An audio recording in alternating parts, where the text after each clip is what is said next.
quem quiser assistir uma palestra, vai no YouTube, quando aperta lá para ver a palestra, começa a tocar Jesus, Alegria dos Homens. Olha, isso me inspirou tanto que eu passei a estudar como falar isso sobre Jesus, Alegria dos Homens. E eu já levei isso lá no Amor e Caridade. Porque é uma coisa simplesmente que toca muito a gente, sabe? Então Jesus é uma figura que quem está com ele dentro de si tem tudo para evoluir espiritualmente, moralmente. Porque quem é que não quer andar com uma pessoa, uma figura de amor dentro de si? Todo mundo quer andar com uma figura de amor dentro de si. Eu sei que ele é a segunda pessoa que entra dentro do coração do Carlinhos, porque uma já está ali do lado dele, ó. Tem que ser comigo. É. Aliás, muito obrigado por você ter comparecido aqui, Carlinhos, no seu estado que eu estou vendo aí. Graças a Deus, fico muito feliz. Mas olha, é sempre uma alegria muito grande poder estar aqui. Eu agradeço demais essa lembrança, Larissa. E é uma responsabilidade sempre grande da gente vir aqui, porque, meu Deus, a gente tem que... Não pode deixar dúvida no que a gente vai apresentar. Sabe por quê? Porque vocês são pessoas extremamente poderosas, sabe? Para a gente poder estar aqui falando, para a gente estar aqui conversando, trazendo um pouco dos estudos. E eu fico muito feliz com isso. Todo mundo aqui já é espírita há muito tempo? Acredito que sim, né? Ou passou a ser quando chegou aqui? É? Aí, mas graças a Deus chegou na doutrina, estudar, evoluir e aprender os ensinamentos de Jesus cada vez mais. O senhor me mostrou um tape ontem que o espírita é o ser que mais compra livro espírita, né? É o que mais compra, mas é o que menos lê, sabe? Então, comprar é com ele mesmo. Mas na hora de ler, vai deixando de lado. E a gente tem que ler, sabe? Porque é a maneira da gente começar a entender um pouquinho, sabe? Esses ensinamentos que Jesus trouxe para a gente com tanto carinho e tanto amor. Agora, gente, vou falar um pouquinho sobre esperança, sobre fé, mas antes eu vou dar uma abordagem sobre um tema que é muito importante. Domingo. Domingo é um dia tão especial na vida da gente. É um dia que parece que o astral já está lá em cima para nós. Por quê? É um dia sorriso, é um dia que, meu Deus, eu, pequeno, morei próximo de uma igreja católica e fui acordado todos os domingos por uma música que eles tocavam lá na igreja, sabe? E aquela coisa, eles botavam aquele alto-falante, naquela época, né? E entoava aquele bairro inteiro, né? E era uma coisa tão linda. Então, todo domingo que eu acordava melhor. Eu acordava mais disposto. Eu acordava mais feliz. Porque aquela música que falava de Jesus, sabe? Que falava de Maria, era uma coisa muito linda, sabe? E o vento, quando trazia o som para mim, sabe? Trazia, parece que aquelas partes que me tocavam mais. Era uma coisa muito linda. Então, acho que todo domingo é um dia muito especial na vida da gente. A gente tem que realmente estar com as pessoas que a gente quer, com a família, procurar fazer um almoço em casa, para estar ali com o cônjuge, estar com os filhos. Eu acho que isso é lindo demais. Então, eu vi uma palestra tua no Plenitude, assisti online, tem um tempo atrás, acho que tem uns 2 meses, Larissa, que você falou, se eu não me engano, me corrija se o título não foi esse, A Felicidade Não É Desse Mundo. Foi isso? Foi. Era um comentário sobre o subtítulo do Evangelho segundo o Espiritismo. Quero te parabenizar, porque através do que tu falou ali, eu falei, meu Deus, realmente a felicidade não é desse mundo. Vou dar uma olhada nisso. E comecei a olhar, e estou trazendo aqui um pouquinho do que eu olhei. Então, na questão 920 do Livro dos Espíritos, tem uma pergunta que diz assim: o homem pode ter aqui, nesse nosso planeta, nesse nosso momento, a felicidade completa? Sim ou não, gente? Não dá, né? Agora, repara uma coisa. Na pergunta 967 do Livro dos Espíritos, vem assim: o que é a felicidade dos bons espíritos? Ou seja, os espíritos que estão evoluídos lá na frente, lá em outros mundos, naqueles mundos superiores. Qual é a felicidade desses espíritos em relação à nossa felicidade? Então aqui, ó, eu botei aqui, ó.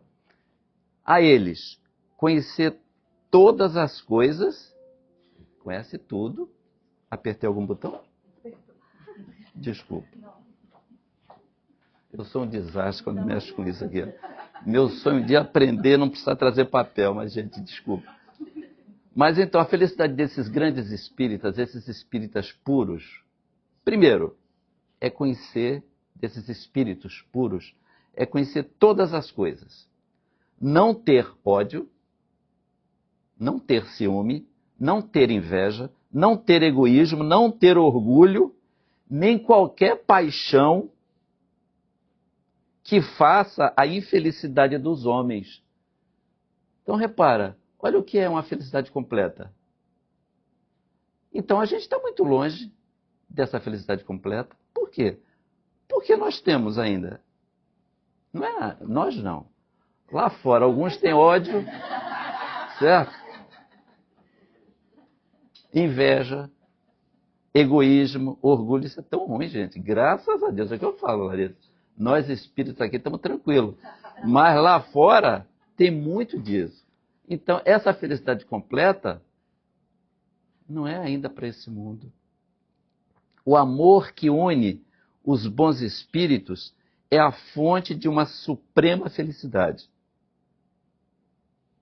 Então, o amor que os une é uma eterna felicidade ali. A felicidade completa. Eles não sentem nem as necessidades, nem os sofrimentos, nem as aflições da vida material. Então a felicidade vai de acordo com a evolução espiritual de cada um. Portanto, somente os espíritos puros gozam a verdadeira felicidade. Nós não conhecemos a felicidade. Como é que a gente vai conhecer a felicidade? Vivendo num mundo de provas e expiações.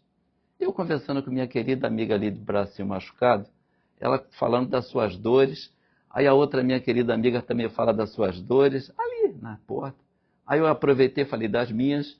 Ou seja, é muitas dores para todos nós, gente. É muitas dores. Então o que acontece? Que mundo é esse para ter felicidade? Então a gente, por exemplo, está bem, está super feliz, acordou maravilhosamente bem, mas aí você lembra que tem alguém que você quer muito, que não está legal. Aí aquela que seria uma felicidade tua, já começa a, sabe? Então, a verdadeira felicidade no mundo que a gente vive, não dá para a gente ter essa verdadeira felicidade ainda, mas a gente está caminhando para ela. Porque aqui nós estamos caminhando. Aqui a gente está evoluindo. E Deus é tão bom, Deus é um Pai de amor tão maravilhoso, que Ele dá uma vida para a gente aprender a evoluir. E mesmo quando a gente não consegue aprender a evoluir, Ele ainda dá outra chance. Ele ainda dá outra vida. Você ainda vai renascer outra vez. Mas por que a gente vai ficar precisando sempre estar aqui nesse mundo que não é um mundo bom? Isso aqui não é um mundo bom. Aqui a gente sofre, aqui a gente tem dores, aqui a gente passa por uma porção de problemas. E aqui a gente tem um problema sério, que são as aflições. João, no capítulo 16, versículo 33, ele disse que isso foi pouco antes de Jesus ser crucificado. Parece que foi até durante a ceia, a última ceia, que vem esse comentário de João, que ele narra isso. Aliás, João fez o evangelho dele quando ele tinha 90 anos de idade. Impressionante, né? Olha quanto tempo passou da morte de Jesus para João fazer o evangelho dele, o evangelho de João. Então João comenta que Jesus, já sabendo que ia embora, ele já sabia disso. Tanto é que antes ele fala, em João 8,13, ele já fala isso antes. Ele fala, para onde eu estou indo agora, vocês não poderão ir comigo. Mas haverá o dia em que vocês irão, e eu estarei lá para receber vocês. Não é exatamente nessas palavras, mas é esse o contexto que Jesus fala ali, segundo o próprio relato de João. Mas aí no 16:33, Jesus fala: no mundo tereis aflição, mas tende bom ânimo, tendes bom ânimo. Eu venci o mundo. Então, quando Jesus fala, no mundo tereis aflições, olha, ele diz isso, já sabendo que está indo embora e já prevendo ali, avisando para os amigos dele, avisando para os discípulos dele, avisando para aqueles futuros mensageiros da Boa Nova, que no mundo tereis aflição. Ele não falou, no mundo tereis felicidade. No mundo tereis o bem-estar, o conforto. Não, Jesus não falou isso. Jesus falou que nós aqui vamos ter aflição, mas tenha ânimo. Eu venci o mundo. Jesus sempre disse que a gente pode fazer o que ele fez e muito mais ainda do que ele fez. Jesus sempre disse isso. Então, quando Jesus diz, eu venci o mundo, ele está nos dizendo que nós vamos vencer todas as aflições. E a gente realmente vive constantemente com aflição, gente. É uma coisa que a gente não consegue se libertar. Às vezes a pessoa está aqui sentada na sala, está aqui ouvindo uma palestra, está aqui ouvindo uma prece, mas está... Meu Deus, será que meu filho já chegou em casa? Será que a minha filha já chegou em casa? E peraí, o trânsito, como é que está para lá? A gente busca as aflições. É a aflição de um amor que você acaba de encontrar. Meu Deus, mas será que essa pessoa vale a pena investir meu coração? E se não for o que ele está mostrando ser?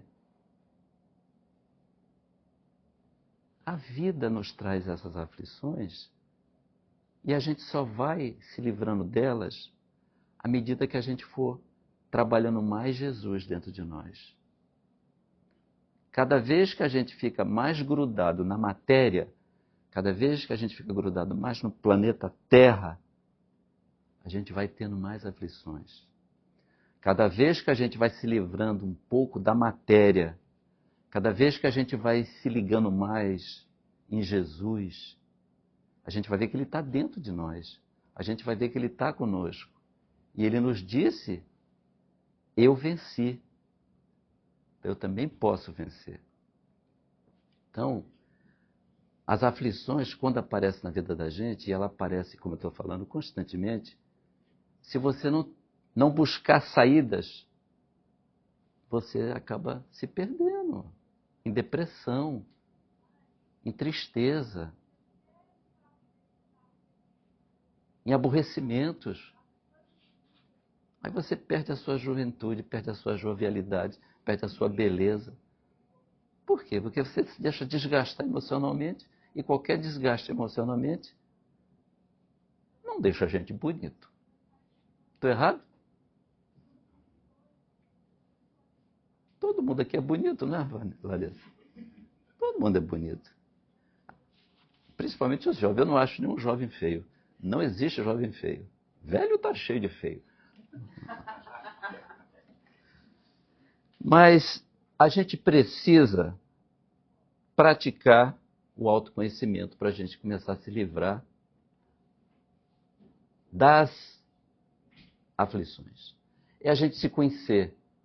É a gente procurar saber como é que a gente está, como é que a gente é, o que a gente pode realizar de melhor. Uma das melhores coisas para a gente passar por tudo quanto é tipo de aflição é você não ficar chorando num canto, é você não ficar se morrendo no outro canto, é você se doar, é você trabalhar em causas para alguém.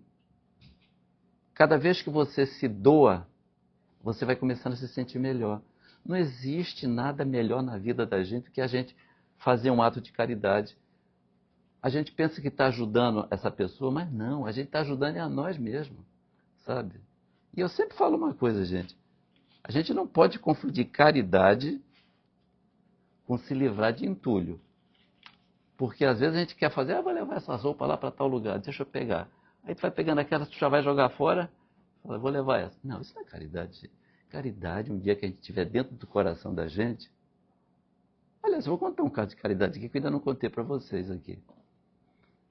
Isso foi contado por um espírita, um palestrante, num centro espírita que a gente estava, um mestre, ele é um mestre na doutrina, vários livros escritos, faz a divulgação do trabalho da doutrina, não só no Brasil, como em todo o mundo, Europa, enfim, todo lugar. E ele conta que ele um dia saiu chateado lá do centro espírita e está lá aquele senhor guardando lá no Brasil, guardando o lugar do carro, sabe? O tipo de flaneirinha, né? Que a pessoa estaciona, eu estou tomando conta, doutor. Aí quando ele chegou, estava chovendo, 10 horas da noite quase, ameaçando chuva, garoando já, tal, e está lá aquele senhor, junto ao carro dele, falou, estou sem dinheiro trocado hoje, não vou dar dinheiro para esse senhor hoje. Chegou perto do senhor e falou, olha meu amigo, hoje eu estou sem dinheiro, não tenho para lhe dar dinheiro hoje não. Pelo amor de Deus, doutor, não se preocupe, doutor, seu carro está bem guardado aqui, com dinheiro ou sem dinheiro, não fique preocupado, doutor. Pode ficar tranquilo. Ah, valeu. Então, na semana que vem eu venho aqui e deixo o dinheiro com você. Ah, doutor, não se preocupe com isso. Ele pega o carro, entra e vai para casa. No meio do caminho, segundo ele, foi o mentor dele. Mas é a consciência da gente. Bateu no ouvido dele. Que papelão você fez com aquele senhor? Olha a hora, 10 horas da noite, aquele senhor trabalhando, tomando conta de carros ali para ver se evita um assalto ou arrombamento. E você com dinheiro no bolso, não deu dinheiro para ele. Aí ele, mas eu só tinha 10 reais, era o menor dinheiro que eu tinha. E qual o problema de você dar os 10 reais para ele? Você quer que eu volte lá e dê esse dinheiro para ele, é isso? Ele brigando com a consciência. Não quero que você vá e dê esses 10 reais para ele, não. Você vai para a sua casa agora, vai abrir seu guarda-roupa, vai pegar a melhor camisa que você tiver e vai trazer para ele. Hoje ainda. Ah, você está brincando. Não, vai fazer isso. Ele pegou e, brigando com a cabeça dele, chegou na casa dele, abriu o guarda-roupa, viu lá umas camisas, tirou uma, aí, não, essa não, é a outra. Mas essa tá nova. Não é essa, é a outra, é a que você mais gosta. A que eu mais gosto. É a que você mais gosta. Mas peraí, eu nunca usei essa camisa aqui. É essa aqui que você vai levar para ele. Eu estou esperando um momento de festa para... Não, é essa aí que você vai levar para ele. Mas, gente, por que eu vou levar uma camisa para uma pessoa que fica guardando o carro? Essa camisa é cara. É essa que você vai levar para ele. Ok, ele pegou, entrou no carro e foi lá para o estacionamento, novamente, de lá do Centro Espírita. Chegou lá, ainda estava aquele senhor lá, ainda olhando uma meia dúzia de carro que ainda estava lá. Ele chegou e falou assim, olha, meu senhor, pensei bem e resolvi lhe trazer um presente hoje. Uma camisa aqui para o senhor. Ah, doutor, muito obrigado. Eu não precisava isso. Doutor. Não, por favor, fica com essa camisa. E foi embora. Estava ele na semana seguinte lá no Centro Espírita. Ele subiu, né? Ficava lá na frente do palco. Tá? Casa lotava. E era uma casa, essa casa que a gente frequentou lá, devia ter, quando tinha pouca gente, umas 500, 600 pessoas. 500, 600 pessoas no mínimo. Aí quando ele olha no meio da multidão, quem é que ele vê? A camisa dele. Ele fala, peraí, aquela é a minha camisa? Aí ele começa a perceber que a camisa, ele contando, que a camisa vem em direção a ele. Aí ele falou, meu Deus, que é isso? E não é o senhor que está usando, é um jovem. Aí chegou próximo a ele e fala, doutor, eu vim aqui lhe agradecer de coração esse presente que o senhor deu para o meu pai. Ele me falou que foi o senhor que deu, é por isso que eu vim aqui hoje. No dia seguinte, da semana passada que o senhor esteve aqui, Eu tinha uma entrevista de emprego, não tinha uma roupa para usar, não tinha uma camisa para usar, e tinha até vergonha da que eu ia usar nessa entrevista. E meu pai me chegou com essa camisa. Eu usei essa camisa, fui na entrevista, fui super bem, me apoiaram totalmente. E ontem, que era uma segunda-feira, eu comecei a trabalhar nessa empresa. Não poderia ter deixado de vir aqui lhe agradecer, porque sem essa camisa eu não estaria trabalhando, talvez. Eu fico até arrepiado, gente. É porque são casos reais, são casos verdadeiros e que mostram como você ganha quando você faz o bem para alguém. Como é importante você doar para alguém e muitas das vezes o que você gostaria de receber. Isso é fundamental, gente. Então, no caso das aflições, aqui tem atendimento fraterno. Vai começar em agosto. Entrem na fila, aqueles que estiverem aflitos. Já pede um atendimento fraterno. Conversa, solta o que você sente, sabe? Desabafa, não prenda nada dentro de si. Aliás, a gente não tem que prender nada que não presta dentro da gente, porque senão a gente vai carregar sozinho. Então tem que soltar aquilo. Solta e o vento leva, sabe? Nunca deixe de acreditar no amor de Deus. Nunca deixe de acreditar que Jesus não abandona a nós. Porque Jesus é amor. E cada vez que a gente vai conhecendo mais Jesus, a gente vai tendo mais amor por Ele. Claro que não chega nenhuma pontinha do amor que Ele tem por nós. Mas a gente vai tendo mais amor por Ele. Porque você passa a amar quem você mais conhece. Às vezes a gente vê uma pessoa que você aparentemente, fisicamente, você acha aquela pessoa até feia, né? Aí começa a conversar, bater papo, começa a fazer uma amizade, daqui a pouco aquela pessoa é mais linda para você. Porque ela tem tanta coisa maravilhosa que você se envolve com aquela pessoa. É a mesma coisa de Jesus. Muitos de nós não... quem é Jesus? Jesus é uma figura de amor, é um irmão maior, é o meigo rabino da Galileia, que está aqui ele veio aqui só com um propósito. Dizer que Deus é o amor e que nós nos devemos amar uns aos outros e que Ele estará sempre conosco nos ajudando. Então, gente, depois disso vamos falar de um pouco de esperança. Eu saio daqui sem falar de esperança. Mas já está para dentro. Graças a Deus, né? Esperança, o que é uma esperança? Esperança, vamos lá, esperança. Esperança seria uma luz que a gente vê no fim do túnel. Quando você acha que está tudo escuro, não tem saída, tu vê uma esperança, tu vê uma luz. Então você fala, meu Deus, peraí, tem uma saída.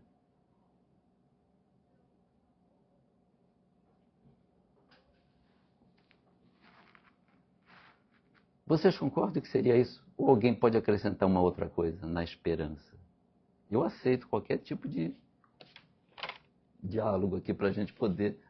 Larissa, o que você acredita? O que seria uma... Eu não gosto de perguntar para o Carlinhos, porque ele vai me responder depois, mal criado.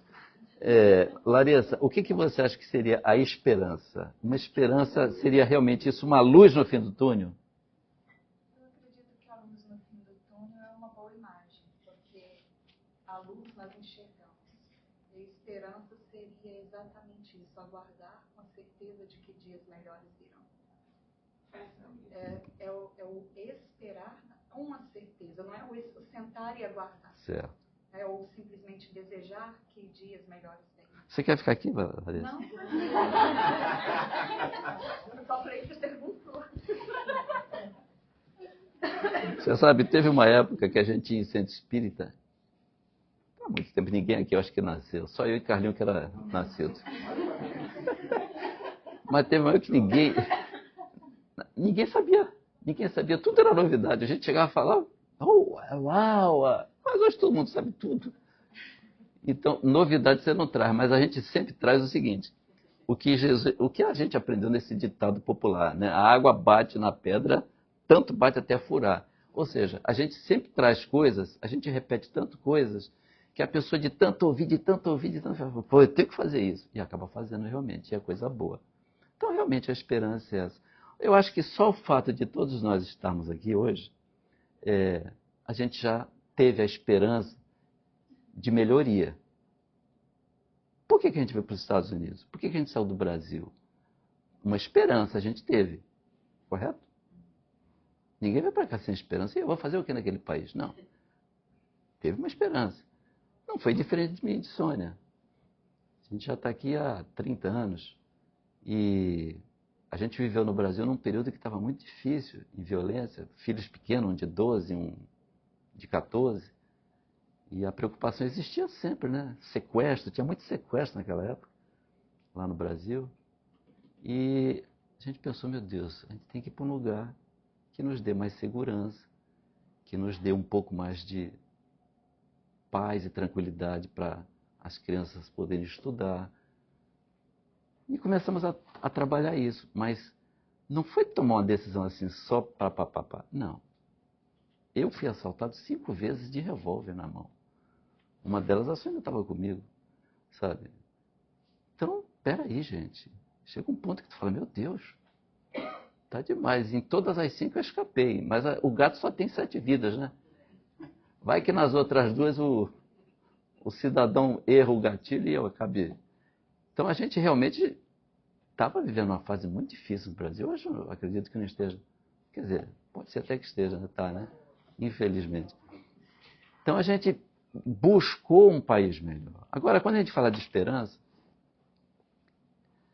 a gente tinha uma esperança de, primeiramente, não vim aqui para os Estados Unidos. Nós pensamos ver em Portugal. Porque a gente já estava aposentado, sabe?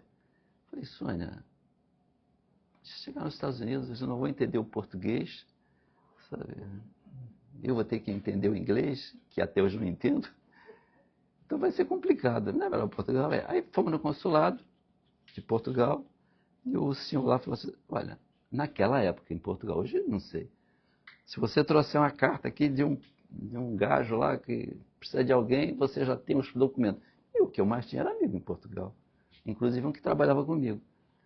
Vamos para lá, vamos embora. Então vamos para lá. Aí, de repente, vem, e as crianças em Portugal? O que vão fazer em Portugal? Uma criança de 12 e uma de 14. Para eles é melhor os Estados Unidos. É melhor os Estados Unidos. Vamos para os Estados Unidos, vamos embora. Então nós botamos toda aquela esperança de vir para aqui por causa das crianças. E graças a Deus se concretizou. Porque se a esperança é uma luz que a gente vê na escuridão, que tem uma saída, a gente chega na fé, que é quando essa luz vence essa neblina que te opaca a visão.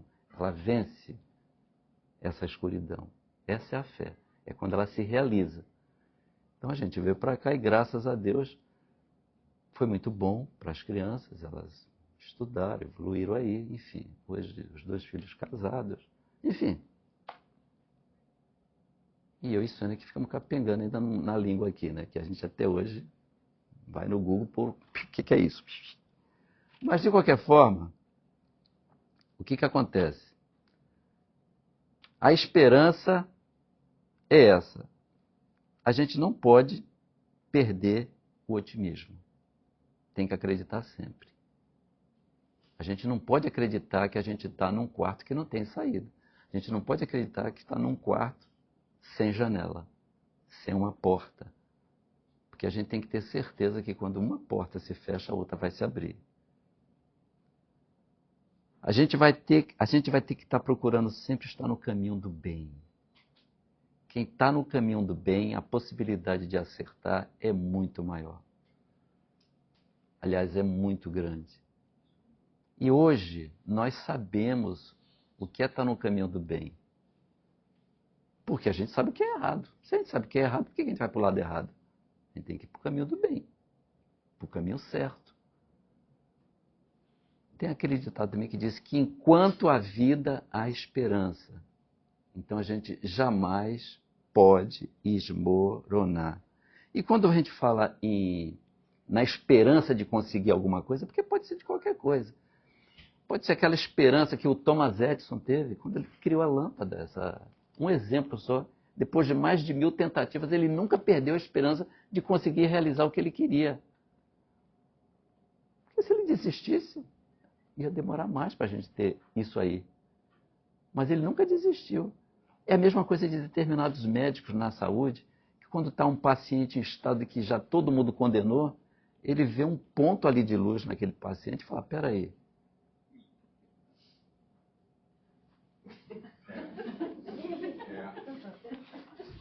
Aí não há esperança.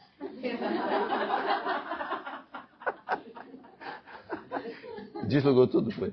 Não, eu expliquei, depois a gente... Obrigado, querido. Larissa, olha, você não pode estar ausente quando eu venho aqui, hein? Pelo amor de Deus.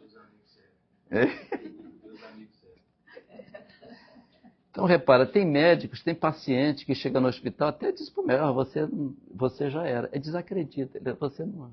Infelizmente, vou lhe dar 3 meses de vida. São otimistas. Mas aí você vai em outro médico. Ele fala, não, peraí, tem um caso que a gente pode resolver dessa maneira. Calma. Calma que você está vivo. Se você está vivo, a gente tem um ponto de esperança. E vamos trabalhar esse ponto de esperança. É assim que funciona, gente.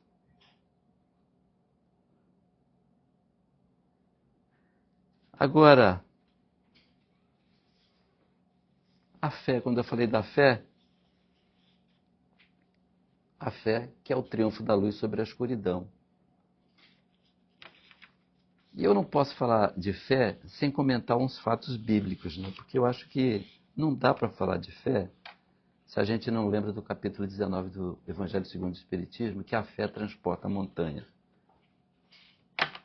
Então, o que ocorre? Jesus, como sempre cercado pela multidão, está lá com as pessoas, com seus discípulos, e chega um pai totalmente aflito, um pai totalmente carregado de dores, não por ele, pelo filho, se ajoelha nos pés de Jesus e diz, Senhor, preciso de sua ajuda. Meu filho é lunático, ele tem problemas sérios, ele pode se jogar no fogo, pode se jogar na água, ele tem 1000 perturbações. Eu trouxe meu filho para os teus discípulos, teus auxiliares aí, darem uma olhada nele, e eles me responderam que nada podiam fazer. Por isso eu venho lhe rogar a Jesus, que me ajude. Jesus, a princípio, não gostou dos discípulos terem dito que não sabiam o que fazer. Porque Jesus ainda diz a eles, turma de incrédulos, é como Jesus diz, até quando vocês pensam que eu vou estar aqui com vocês? Traga seu filho, diz para aquele homem. Então vem um homem com o filho, e como vem narrando no Evangelho, vou dizer o termo do Evangelho, Jesus espanta, Jesus expulsa aquele demônio que estaria dentro dessa criança, e o garoto imediatamente fica bem. Aqueles discípulos que olharam, abriram a boca, Jesus, como é que você conseguiu fazer isso, Jesus? A gente não consegue. Então Jesus diz a eles, olha, se vocês tivessem a fé do tamanhozinho de um grão de mostarda, vocês removeriam uma montanha na frente de vocês. Mas vocês não têm fé nenhuma.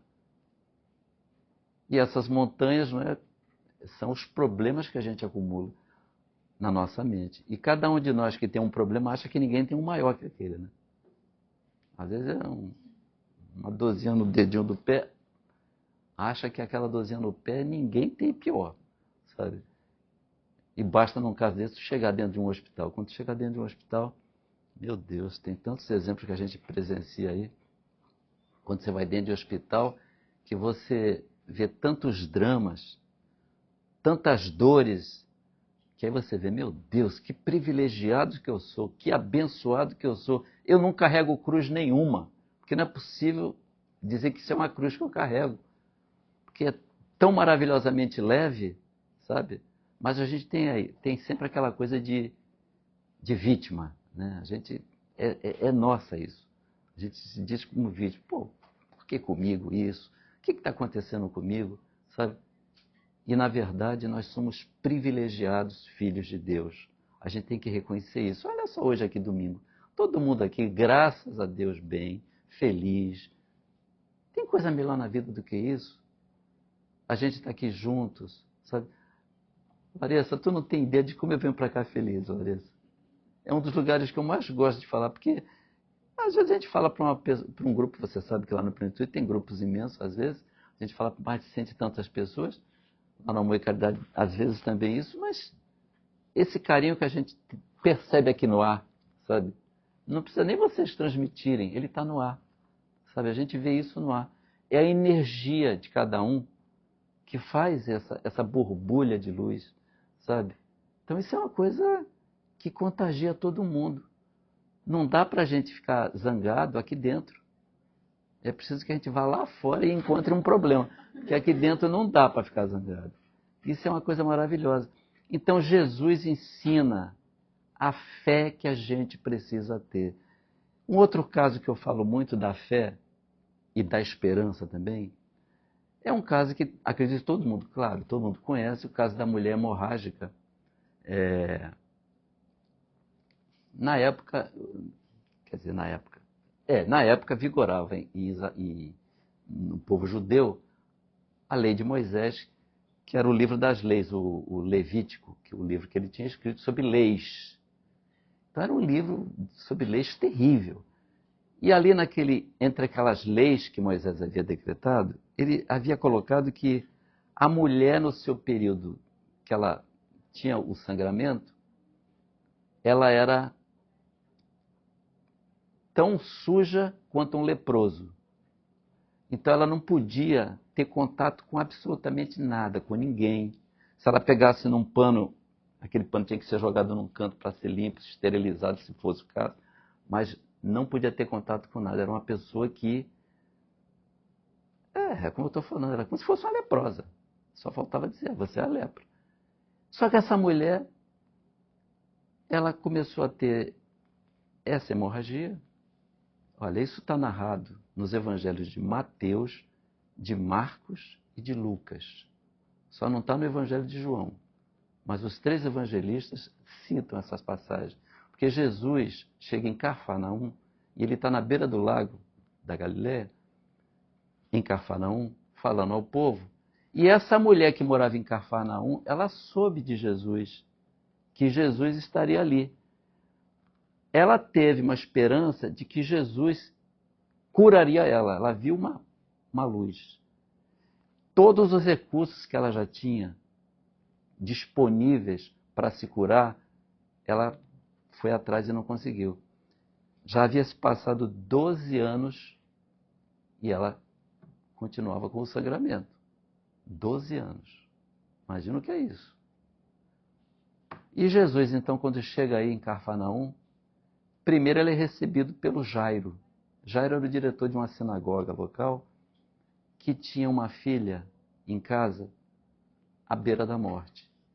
E quando Jesus chega na cidade, aglomerado sempre de pessoas do lado, o Jairo se joga também nos pés de Jesus. Jesus, por favor, a minha filha está à beira da morte em casa. Eu preciso que você me dê uma ajuda, Jesus. Jesus imediatamente fala, vamos até a sua casa, Jairo. E começa a caminhar para a casa de Jairo.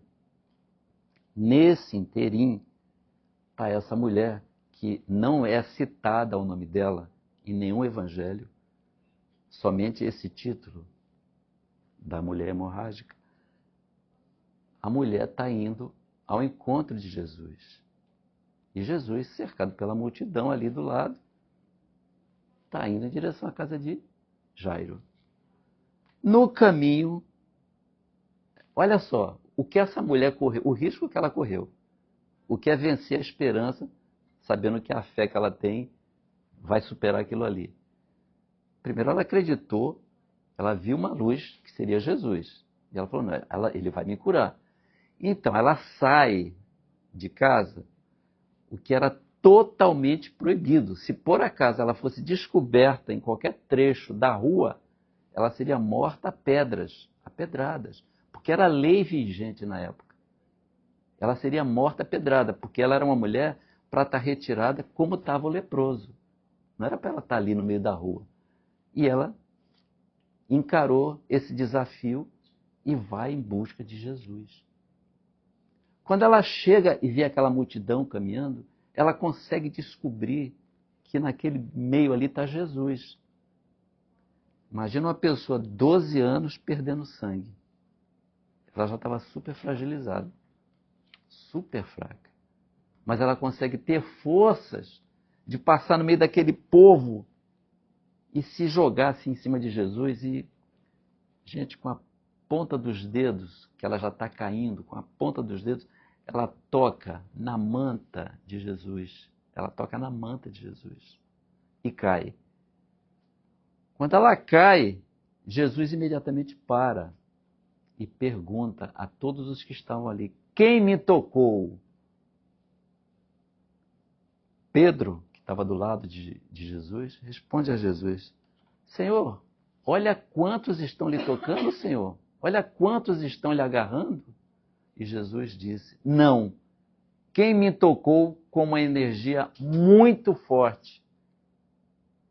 Essa mulher então caída fala: foi eu, Senhor. Jesus pega, levanta ela e fala: eu sei o que você estava passando. A tua fé te curou. Você está curada. Pode ir para casa. E ela imediatamente ela sentiu parar o fluxo sanguíneo. Gente, isso é contado pelos 3 evangelistas que estavam ali. Não é um caso esporádico que alguém contou. Não, está nos 3 evangelhos. Então repara, gente, o que é a fé. E Jesus, grande como sempre, nunca disse: viu, te curei. Não, a tua fé te curou. Porque você precisa ter fé. Porque eu volto no que Pedro lhe disse a Jesus: olha, Jesus, quantos estão lhe segurando? Realmente não adianta, se você não tem fé, tu pode agarrar ele e levar para casa, sabe? Não vai adiantar nada, você não tem fé. Ao passo que a fé é essa. Agora, fé é uma coisa que nem todo mundo tem igual. A gente tem fé diferente uma do outro, porque a gente já carrega isso de outras vidas. A gente carrega isso às vezes do passado. Então você encontra aqui pessoas com mais fé que outras. Tem pessoas que conseguem um benefício maravilhoso pela fé, coisas que a gente não consegue. E eu tenho certeza que cada um de vocês aqui pode chegar e contar um caso disso. Ah, a fé me ajudou nisso, a fé me ajudou aquilo. Tenho certeza disso. Estou errado, Larissa? Todo mundo tem um caso desse. Todos nós temos esse caso. Então, desculpa, gente, já estou terminando, hein? Então, o que acontece? Jesus curava através da fé, mas ele está indo para a casa de Jairo. Quando ele está, que a moça vai embora, se apaga aquilo ali, ele está caminhando para a casa de Jairo, vem da casa de Jairo umas mulheres, umas senhoras que estavam lá. E vêm chorando. E chegam no Jairo e diz: Jairo, a sua filha morreu. Nada mais se pode fazer. Ela está morta. E Jairo despenca no choro ali. Jesus pega ele, olho no olho. Já pensou olhar no olho de Jesus? Ali, ó, no olho de Jesus. Jairo, a sua filha não morreu, Jairo. Acredite. E o Jairo, parando de chorar, diz: eu acredito, Senhor. E eles vão para a casa do Jairo. Quando chega na casa do Jairo, está lá aquela menina deitada, totalmente inerte. E Jesus, em aramaico, fala: Talitá cumi. O que é que Jesus disse? Menina, levanta-te. E imediatamente essa menina levantou. Isso tudo também narrado pelos 3 evangelistas. E imediatamente a menina levantou. A gente tem que ter fé na nossa vida. E o tempo passa, gente. O tempo passa. Jesus é desencarnado, é crucificado. Os apóstolos, que um dia ele falou, se vocês tivessem a fé do tamanho do grão de mostarda, vocês moveriam uma montanha na frente de vocês e a montanha sairia. Os apóstolos lá na frente já estão fazendo seus trabalhos de divulgação da Boa Nova. E lá no templo de Jerusalém, eles entram pelo portão Formosa. E lá naquele portão Formosa ficava um coxo, um paralítico, que era colocado ali naquele local de manhã cedinho por alguém, e no fim da tarde, ele era recolhido. E aquele coxo ficava ali pedindo dinheiro, pedindo esmola. E um dia está entrando pelo portão Formosa, em direção ao templo, Pedro e João. Esse é considerado o primeiro milagre de Pedro. Esse mendigo estende a mão para Pedro. Pedro olha e vai em direção a ele e diz, olha, eu não tenho ouro e não tenho prata, mas o que eu tenho eu vou te dar. Em nome de Jesus. Pô, não tem como se arrepiar. Meu Deus do céu, é impressionante. Eu entro muito... Em nome de Jesus, levanta e anda. E esse coxo, esse paralítico, sente uma firmeza nas pernas, nos braços, e em segundos fica em pé. Não só ficou em pé, como ele começa a pular. Toda aquela multidão que está ali fica espantado em ver aquela cena, sabe? E Jesus, mais uma vez, com a sua bondade, com o seu amor, influenciou na cura desse paralítico. Através de quem? De Pedro.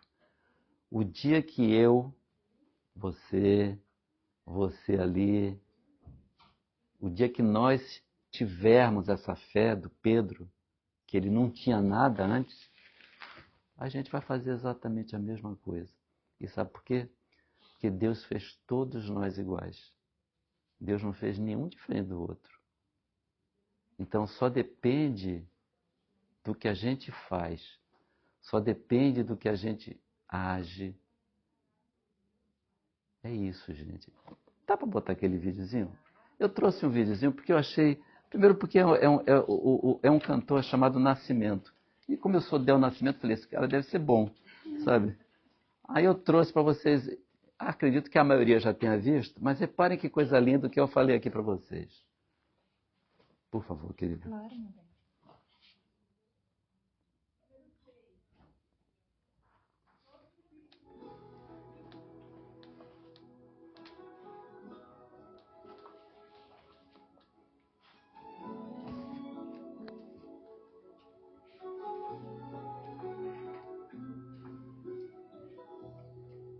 Quando tudo parecer acabado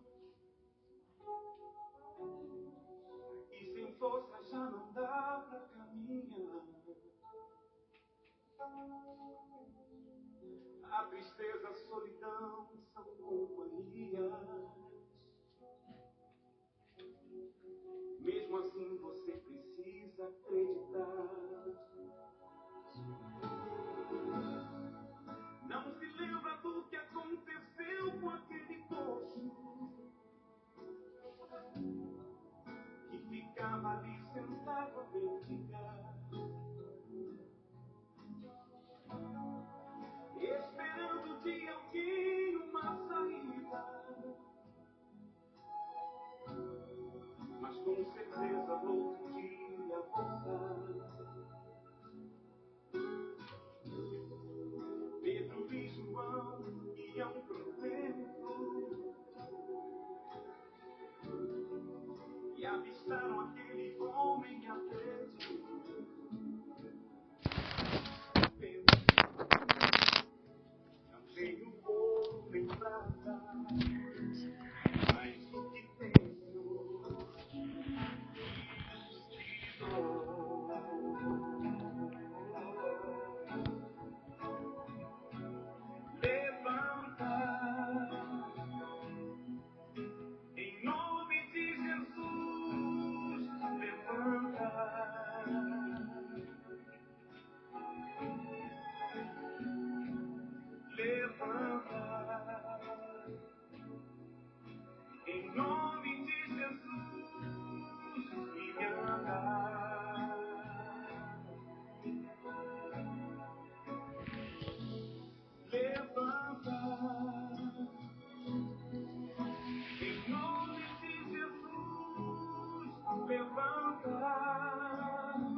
levantar,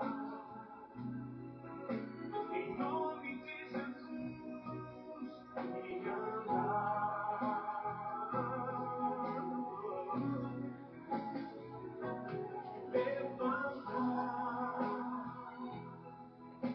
em nome de Jesus, levantar. Em nome de Jesus, e andar. Levanta e anda. Em nome de Jesus.